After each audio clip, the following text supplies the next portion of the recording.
বাকি আছে, এটা দিতে হবে, এবং তুমি করবে। ওটা আমি করে দেবো।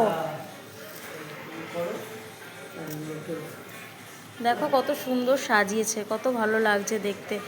মন্দির বন্ধ হয়ে যাওয়ার পর সুন্দর করে সাজানো হয় নতুন করে আবার ফুল দিয়ে। বাসি ফুলগুলো যেগুলো শুকিয়ে গেছে তুলে ফেললাম।